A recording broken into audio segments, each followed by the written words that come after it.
Hello नमस्कार दोस्तों, स्वागत है आपके अपने YouTube channel infinite fly classes में। तो दोस्तों, जैसा कि हमने पिछले वीडियो में बताया था कि मानक समय क्या है और आईएसटी और जो है जीएमटी के बारे में बताया था। तो आज हम लोग पढ़ने वाले हैं भारत का सामान्य परिचय, कि भारत का सामान्य परिचय, भारत के अंदर क्या क्या है, कोई देश जो जुड़ा है या फिर पाकिस्तान हो या अफ़गानिस्तान हो, मालदीव हो, म्यांमार हो, जो भी है, तो ये सभी के बारे में हम लोग आज अध्ययन करने वाले हैं और सारी चीज़ों को हम लोग जानेंगे। तो दोस्तों बने रहिएगा अंत तक इस वीडियो में। और एक बात हम आप लोगों को बता दें कि ये जो भी हम बता रहे हैं, ये जो भी हम आज बताएंगे, इसका पीडीएफ आप लोगों को टेलीग्राम जो चैनल है, जो infinite fly classes Telegram channel है, उसी पर आप लोगों को पीडीएफ के रूप में मिल जाएगा, जो कि हमने टेलीग्राम के लिंक जो है यूट्यूब के डिस्क्रिप्शन में, इस वीडियो के डिस्क्रिप्शन में डाल दिया है। तो दोस्तों चलिए शुरू करते हैं इस वीडियो को। सबसे पहले हमारा जो भारतवर्ष है, ये जो भारत का मैप है, ये नॉर्थ हो गया और ये साउथ हो गया, ये हो गया ईस्ट और इसको कहते हैं वेस्ट। जो दोस्तों पूर्व से पश्चिम की लंबाई की बात की जाए तो यहाँ पे लिखा हुआ है 29-33 किलोमीटर, ठीक है।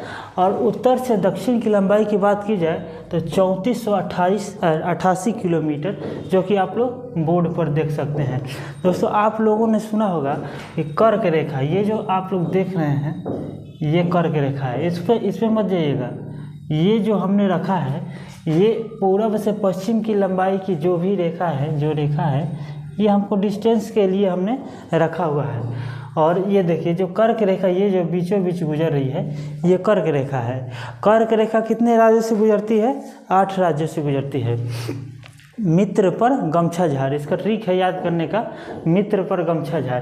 तो दोस्तों देखिए, सबसे पहले आएगा गुजरात, उसके बाद राजस्थान, उसके बाद मध्य प्रदेश, उसके बाद छत्तीसगढ़, उसके बाद झारखंड और वेस्ट बंगाल, यहाँ पे वेस्ट बंगाल और त्रिपुरा, मिजोरम। ये क्या हुआ? 8 राज्यों से कर्क रेखा गुजर गई, ठीक है। अब देखिए भारत का विस्तार जो है, पूर्व से पश्चिम की बात की जाए, पूर्व से पश्चिम की, तो 8 डिग्री 7 मिनट से लेकर 97 डिग्री 25 मिनट पूर्वी देशांतर में भारत की स्थिति है। और देखते हैं उत्तरी गोलार्ध में, तो 8 डिग्री 4 मिनट से लेकर के 37 डिग्री 6 मिनट उत्तरी गोलार्ध में भारत की स्थिति है। तो दोस्तों हम लोगों को एक बात पता होना चाहिए कि जो भी देश है, हम लोगों को बॉर्डर पे जो देश है, जो सीमा से लगते हैं देश, उनके बारे में जानकारी। ये देखिए, ये भारत, यहाँ पे पाकिस्तान है, यहाँ पे पाकिस्तान है, ठीक। ये जो भारत और पाकिस्तान की सीमा है, गुजरात से लेकर के, गुजरात हो गया, राजस्थान हो गया, पंजाब हो गया। कभी भी पूछेगा कि पाकिस्तान भारत के कितने राज्यों से सीमा बनाता है, तो 3 राज्यों से सीमा बनाता है। और यहाँ पे एक लद्दाख है और जम्मू कश्मीर है, जम्मू कश्मीर है, जो कि फिलहाल जो है दोनों राज्य के अंतर्गत नहीं आता है। ये दोनों यूटी बोले तो यूनियन टेरिटरीज, यानी कि केंद्र शासित प्रदेश, ठीक। और दोस्तों पाकिस्तान और भारत की जो सीमा की लंबाई है 3323 किलोमीटर। यहाँ से मतलब कि समझा जाए कि यहाँ से लेकर यहाँ तक की लंबाई कितनी होगी? 3323 किलोमीटर। अब देखिए यहाँ पे भारत और अफ़गानिस्तान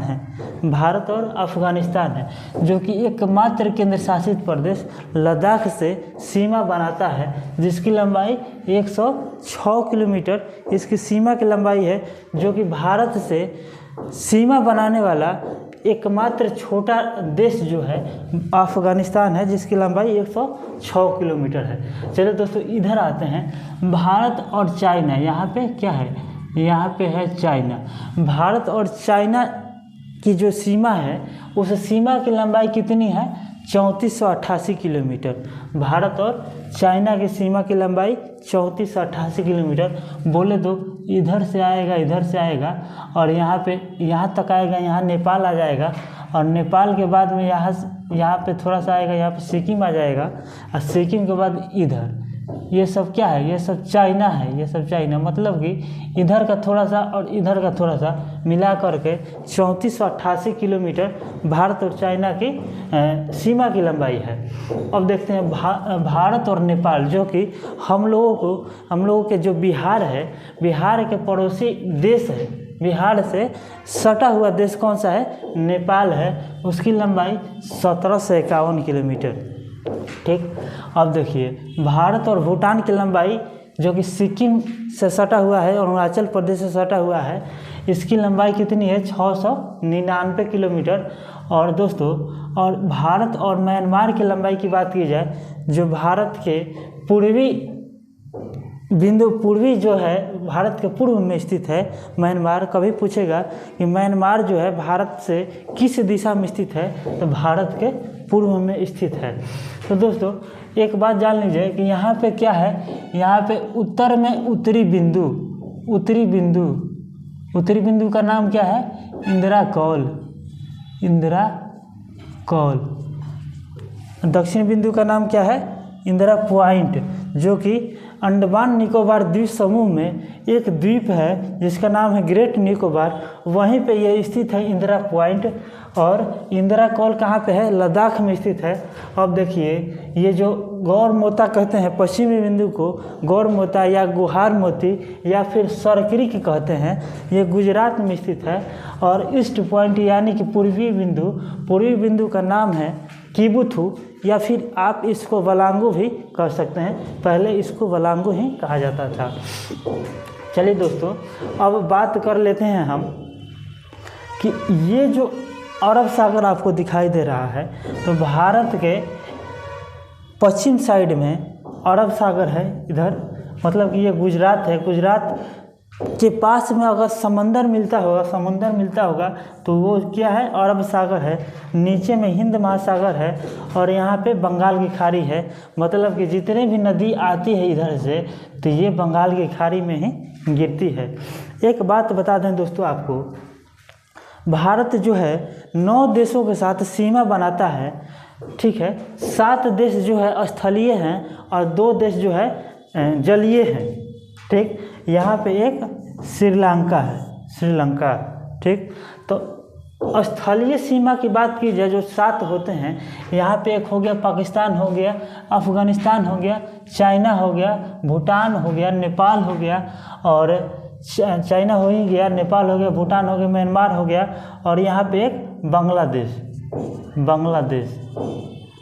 बांग्लादेश एक हो गया, जो कि 7 स्थलीय सीमा। स्थलीय का मतलब ज़मीन से जो सीमा बनाता है और जलीय का मतलब जो जल से सीमा बनाता है। जैसे कि यहाँ पर श्रीलंका है, अब भारत से जाने के लिए श्रीलंका में आप ट्रेन से जा सकते हैं क्या, रोड से जा सकते हैं क्या, नहीं जा सकते। क्यों नहीं जा सकते, कि वहाँ पर जाने के लिए रोड नहीं है, ट्रेन नहीं है, इसलिए वहाँ पे जाएंगे तो कैसे जाएंगे, या फिर जलयान से जाएंगे या फिर हवाई जहाज़ से जाएंगे, वायुयान से जाएंगे, ठीक। तो एक जलीय सीमा वाला जो देश है, एक श्रीलंका हो गया और एक मालदीव है, ठीक। जो मालदीव भारत से अलग होता है, उसका नाम है 8 डिग्री चैनल से अलग होता है। और भारत से श्रीलंका अलग होता है तो पाक जल संधि या पाक जल डमरू मध्य से अलग होता है। तो दोस्तों ये जो है लक्षद्वीप जो है यहाँ पे है, लक्षद्वीप आप लोग ध्यान देंगे, लक्षद्वीप यहाँ पे है और अंडमान निकोबार द्वीप समूह जो है यहाँ पर है। अब देखिए दोस्तों, सब समुद्री सीमा से 9 राज्य हैं, समुद्री सीमा से 9 राज्य हैं। समुद्री सीमा का मतलब क्या है, समुद्री सीमा से 9 राज्य हैं। यहाँ पे 1 राज्य हो गया, 2 राज्य हो गया, 3, 4, 5 हो गया, 6 हो गया, 7 हो गया, 8 हो गया, ठीक है। और एक यहाँ पे होगा कोई, 8 हो गया। देखिए 1, 2, 3, 4, 5, 6, 7, 8, 9 राज्य हैं।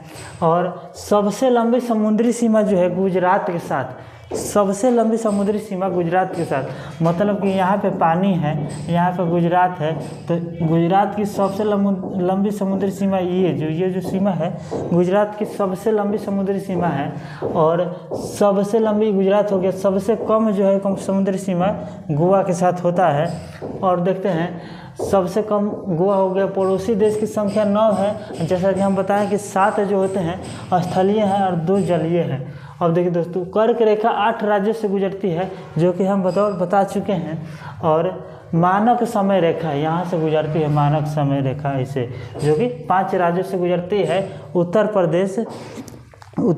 प्रदेश, आंध्र प्रदेश, यहाँ पे हो गया उत्तर प्रदेश, आंध्र प्रदेश, छत्तीसगढ़, उड़ीसा, ये सब जो देश हैं उससे होकर के मानक समय रेखा जो गुजरती है। सबसे कम जो है सीमा किसके साथ? अफगानिस्तान के साथ। और सबसे ज़्यादा सीमा पूछेगा तो यहाँ पे बांग्लादेश है ना, यहाँ पे बांग्लादेश के साथ 4,097 किलोमीटर। सबसे ज़्यादा बांग्लादेश के साथ सीमा बनाता है भारत, और सबसे कम भारत सीमा बनाएगा तो अफ़गानिस्तान के साथ सीमा बनाएगा। ये लोग आप नोट डाउन कर लीजिएगा या फिर याद कर लीजिएगा, ये बहुत ही इम्पोर्टेंट है। सबसे लंबी तटीय राज्य कौन सा है? तटीय उसी को कहते हैं जो समुंदर के किनारे रहता है, उसी को हम लोग क्या कहते हैं? तटीय कहते हैं। तो अभी तो बताएं सबसे लंबी समुद्री सीमा वाला राज्य कौन सा है?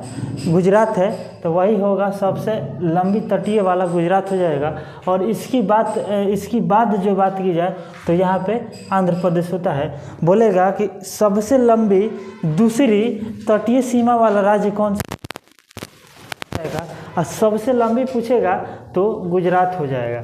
कुल तटीय सीमा की लंबाई दोस्तों कितना होगा? तो 7516.6 किलोमीटर जो है कुल तटीय सीमा की लंबाई। और स्थलीय सीमा की लंबाई की बात की जाए तो 15,106.7 किलोमीटर या फिर 15,200 भी कहीं कहीं दे देता है।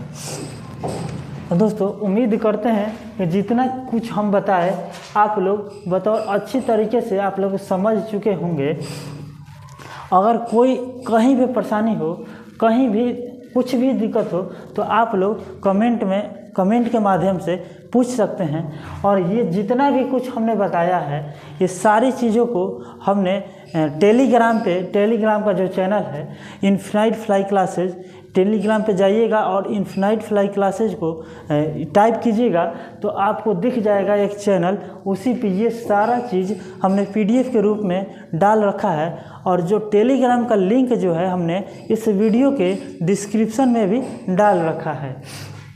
तो दोस्तों चलिए आज की सेवा यहीं तक, मिलते हैं कल अगले वीडियो में। जय हिंद।